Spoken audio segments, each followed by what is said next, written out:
Bueno chicos, bienvenidos a la segunda parte de este capítulo 3 en el que estuvimos tratando lo que es la selección de ejercicios y vimos los primeros factores en los que nos vamos a tener que fijar. En el anterior episodio hablamos de temas muy importantes como son la individualización, la capacidad de sobrecarga de cada ejercicio, en el que os dimos una tabla muy buena acerca de los patrones de movimiento para que los podáis comprender al máximo, y hablamos del número máximo de ejercicios que hacer en cada sesión. Así que hoy más que nunca es muy importante que si no habéis visto ese episodio vayáis a él, ya que vamos a retomar por donde lo dejamos. En el episodio anterior terminamos hablando de cuántos ejercicios deberíamos estar haciendo por sesión y de los diferentes patrones de movimiento. Además de cómo elegir estos nos puede ayudar a variar el estímulo para un mismo grupo muscular. De esta manera, como dijimos, conseguiríamos evitar la redundancia. Hoy vamos a ir un paso más allá y vamos a ver la relación que hay entre estos patrones de movimientos y los diferentes tipos de ejercicios, además de las características de cada uno. Y en este punto, la mayoría os preguntaréis, vale, ¿y qué tipos de ejercicios tenemos? Pues principalmente vamos a tener dos tipos de ejercicios. Y la diferencia entre unos y otros va a ser principalmente la cantidad de articulaciones implicadas.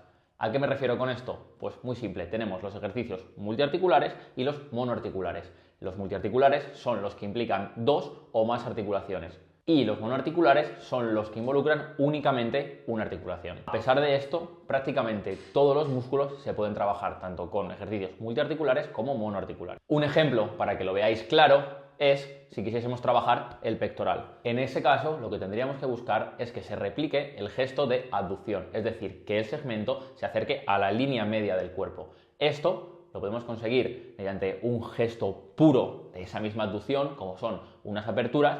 En este caso estaríamos hablando de un ejercicio monoarticular, solo se moviliza la articulación del hombro, o mediante un patrón de empuje, como hablábamos en el capítulo anterior, como sería cualquier tipo de press, en el que además de esa aducción de hombro, también se va a dar una extensión de codo. Es decir, vamos a tener dos articulaciones implicadas en ese mismo gesto. Pero si podemos trabajar todos los grupos musculares con ambos tipos de ejercicios, ¿en qué nos basamos para elegir uno u otro? En el episodio anterior vimos que cualquier estímulo que demos lleva implícito en sí una fatiga, y esta va a ser de un tipo u otro en función del ejercicio, o más bien el tipo de ejercicio que elijamos. Y es que sí, debéis saber que existen dos tipos de fatiga: fatiga central y fatiga periférica. El primer tipo de fatiga del que hablaremos será la fatiga central. Esta se origina en el cerebro y tiene mucho que ver, como bien dice su nombre, con el sistema nervioso central, el cual se ve incapaz de mandar la señal al músculo. Para que lo veáis más claro, cuando hacemos una sentadilla pesada, lo que ocurre cuando acabamos es que no notamos esa quemazón como podemos sentir en unas extensiones de cuádriceps, efectivamente en el músculo trabajado, sino que más bien estamos como muy cansados, con ganas de sentarnos, nos duele la cabeza. Bien, pues todas esas sensaciones tienen que ver con este tipo de fatiga. Esto es muy importante tener en cuenta, ya que nos va a afectar en el rendimiento de las siguientes series e incluso, si es excesiva, puede llegar a afectarnos entre sesiones, es decir, de día tras día.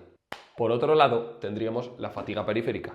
Esta se originaría en los músculos y tiene que ver con fallos bioquímicos y energéticos, es decir, falta de glucógeno, acumulación de iones o cualquier otros elementos de residuo. Esto, que a priori parece muy complicado y con un vocabulario muy técnico, no es más que incapacidad del músculo de contraerse debido a una falta de energía.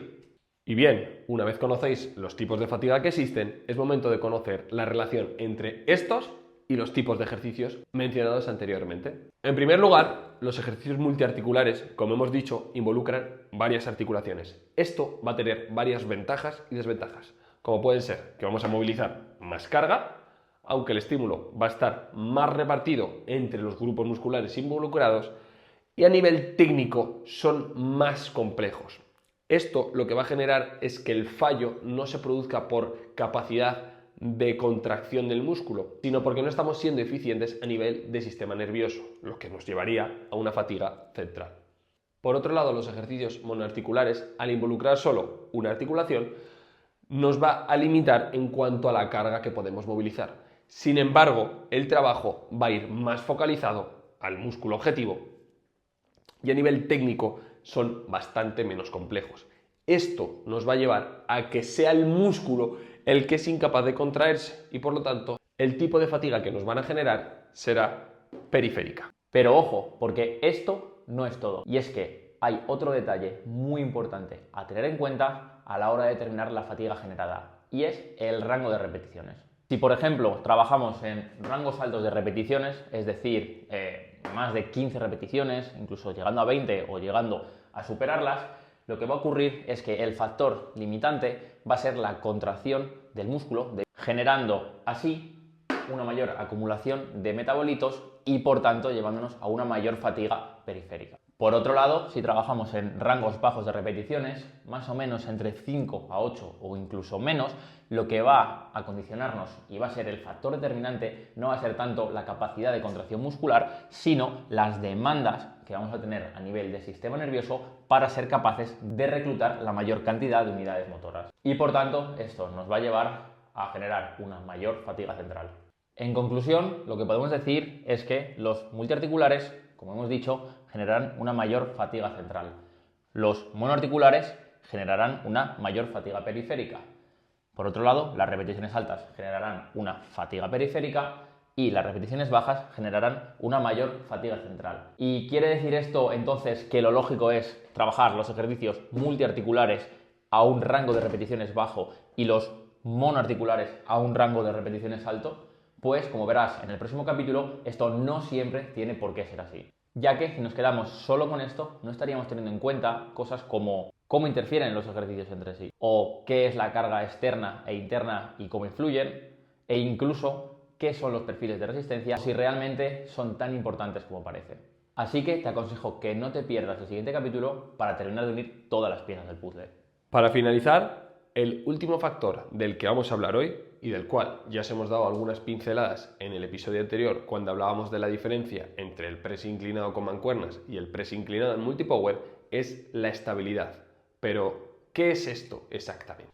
Bien, pues dentro del entrenamiento de fuerza podríamos definirla como nuestra capacidad de mantener un segmento fijo, mejorando el control articular, lo que va a reducir la dispersión de fuerzas, haciendo que mantengamos toda la tensión mecánica en el músculo objetivo. Esto es muy importante, ya que a mayor estabilidad, mayores grados de esfuerzo vamos a conseguir y, por lo tanto, un mejor estímulo para nuestro músculo. Para terminar, os vamos a dejar unas pequeñas guías para que seáis capaces de comparar ejercicios en cuanto a su nivel de estabilidad en función de los diferentes grupos musculares, sobre todo los principales.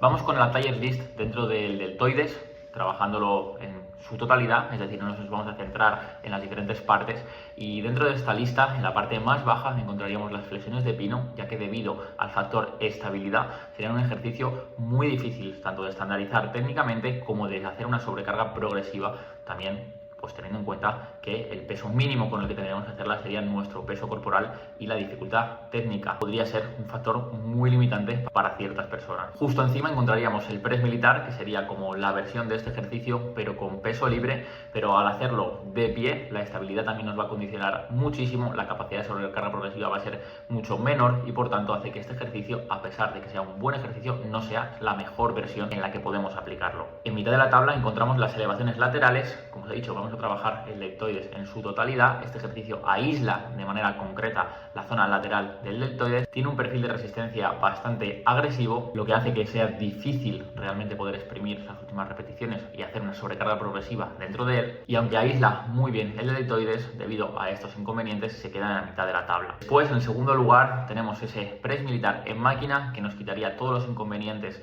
de los que hablaba cuando os he comentado el press militar de pie. Al hacerlo sentado, el factor de estabilidad es mucho mayor y además al hacerlo en una máquina ya sí que sí todas las demandas de estabilidad desaparecen y focalizamos al 100% lo que sería todo el deltoides. Y en la parte más alta de la tabla estarían esas elevaciones laterales, esta vez en máquina, lo cual elimina el factor de la estabilidad también por completo, nos permite tener una mayor capacidad de sobrecarga progresiva y además, si el perfil de resistencia de esa máquina en concreto estuviese bien adaptado para que fuese descendente, esto nos permitiría exprimir mucho mejor las repeticiones y que fuese mucho más adecuado aún este ejercicio. Dentro de los ejercicios de pectoral, en la parte baja de la tabla se quedarían las aperturas en polea de pie, debido de nuevo al factor de la estabilidad.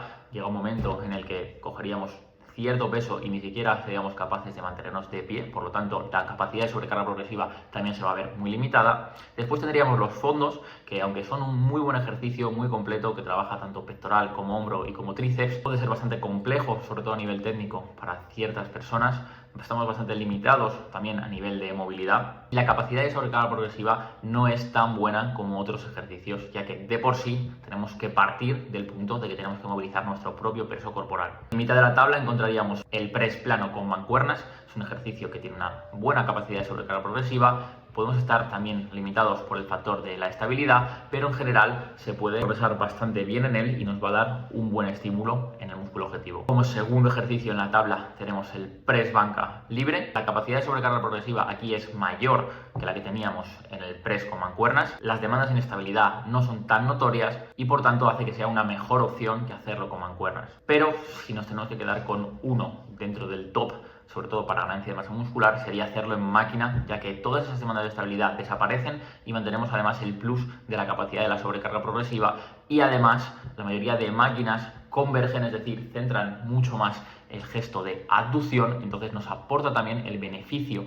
que teníamos con las mancuernas, pero que no teníamos con la barra libre. Y por último, dentro de los ejercicios de cuádriceps, en la parte más baja tendríamos esas sentadillas búlgaras contralaterales, ya que pues realmente el trabajo se repartiría mucho entre el cuádriceps y el glúteo. Además, las demandas de estabilidad serían muy grandes y la capacidad de sobrecarga progresiva en este ejercicio es bastante limitada. Después tendríamos las zancadas. En este caso sí que hay menores demandas de estabilidad y además un poco más de foco en lo que sería el cuádriceps respecto al glúteo, lo que lo coloca justo por encima de las búlgaras.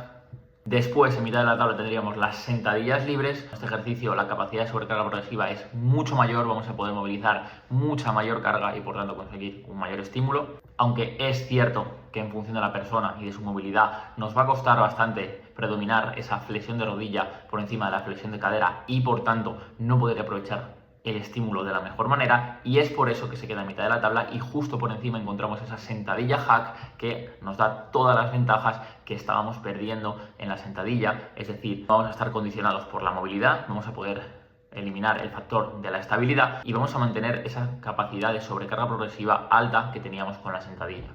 Pero si tenemos que quedarnos con uno en el top, sería la extensión de cuádriceps. Y es que este ejercicio tiene una buena capacidad de sobrecarga progresiva, eliminamos cualquier factor de estabilidad y predomina únicamente el gesto primordial que debe de darse para que se entrene este músculo, que es esa extensión de rodilla. Vamos a empezar por el glúteo, ¿de acuerdo? Entonces, hablando de estabilidad, ¿vale? De qué ejercicio es más estable que otro. El menos estable sería hip thrust una pierna, ya que tenemos poca base de sustentación, tenemos que estar manteniendo la pierna en el aire, ¿vale? Por lo cual ya añadimos estabilidad para compensar eso, más realizar el gesto. Si a esto le añades peso, tienes que evitar contrarrotaciones, ya que en el lado que no haya apoyo rotaría la pelvis, entonces tenemos que evitarlo.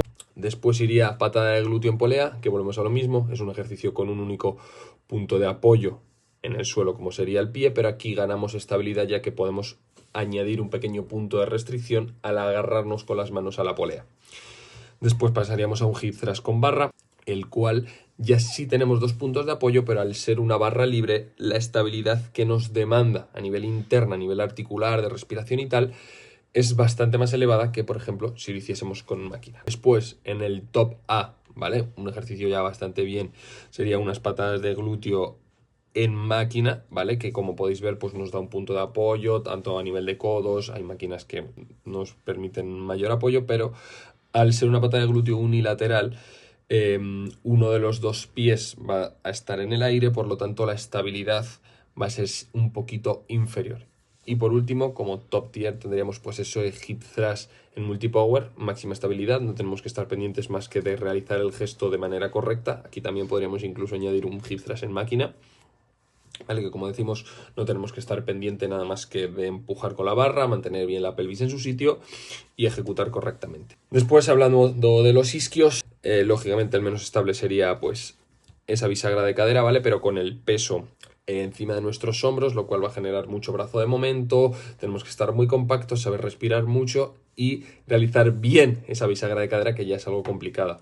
Después pasaríamos a un curl nórdico, que pese a ser un ejercicio bastante estable, entre comillas, porque tenemos un apoyo, Pensar que no tenemos nada más que un apoyo que nos sujeta el tobillo. Luego tenemos que ser nosotros los que genera la flexión de rodilla, mantener el torso estable, no cheparnos. Bastante complicado tanto a nivel técnico como a nivel de estabilidad. Pasaríamos a un peso muerto con barra, que lo coloco en una B a nivel de estabilidad, ojo, ya que sí podemos acercar más la barra al cuerpo que por ejemplo en un buenos días, lo cual va a hacer que nuestro centro de gravedad esté más estable y ganemos más estabilidad, pero de nuevo tenemos una barra libre que nos está generando una fuerza. Tenemos que ser muy estables, tener una respiración correcta y ser capaces de compactarnos y realizar una bisagra de cadera, que ya es bastante complicado. Por otro lado, si lo hiciéramos en multipower, que ya lo pongo en una A, sería mucho mejor, porque no tendremos que estar pensando en mantener tanto esa barra, esa estabilidad, ¿vale? Ya que la barra va en unos raíles y tendremos simplemente que ejecutar una bisagra de cadera y top tier a nivel de estabilidad. Un curl femoral sentado, máquina muy sencilla, con un correcto setup. Simplemente hay que pensar en flexionar la rodilla y nada más. Y por último tendríamos la espalda, ¿vale? El menos estable pues sería ese remo con mancuernas, ya que tenemos que estar pendientes de dos elementos individuales, aparte de mantener una posición de flexión de cadera, realizar el gesto correcto y llevarlo donde queremos. Bastante complicado a niveles de estabilidad. Después pasaríamos a unas dominadas. ¿Por qué coloco aquí las dominadas? Porque al ser un ejercicio bodyweight tenemos que estar bastante atentos de cómo lo realizamos técnicamente. Tenemos que mantener una buena activación del core, una buena posición de las piernas, ejecutar el gesto correctamente, que no es nada fácil, y todo esto manteniendo una técnica conforme pasa la fatiga. Después el remo con barra lo pongo por encima del remo con mancuernas y de las dominadas, porque las dominadas tienen mucho carácter técnico, es decir, es muy complicado técnicamente. Y el remo con mancuernas, aunque es más fácil si bajamos la carga, si la aumentamos tenemos que estar pendiente de dos movimientos, ¿vale? Que serían nuestros dos brazos. Y sin embargo, si lo hacemos con barra, simplemente tenemos que pensar en llevar la barra a la cadera y ya está, y mantener la posición, que es lo complicado a nivel de estabilidad. Un jalón, ¿vale? Ejercicio bastante top. Tenemos un punto de restricción en las rodillas que nos impide ir hacia arriba, y lo único que tendríamos que estar pendientes sería de mantener la estabilidad a nivel de torso, no generar esos balanceos y mantenerlos estable. Y por último, top tier, remo en máquina, ¿de acuerdo? Tenemos un pad que nos restringe el movimiento hacia adelante, un asiento, podemos hacer fuerza con las piernas. Nuestra única preocupación tendría que ser de llevar los brazos atrás, así que un ejercicio muy top y que lógicamente pues se nota. Y con esto ya quedaría visto todos los factores que tenemos que tener en cuenta a la hora de seleccionar los ejercicios. En próximos capítulos veremos qué otros factores tenemos que tener en cuenta a la hora de ordenarlos. Y como siempre, si os ha gustado, dejaros un like, un comentario para cualquier duda y suscribiros para no perderos ningún episodio.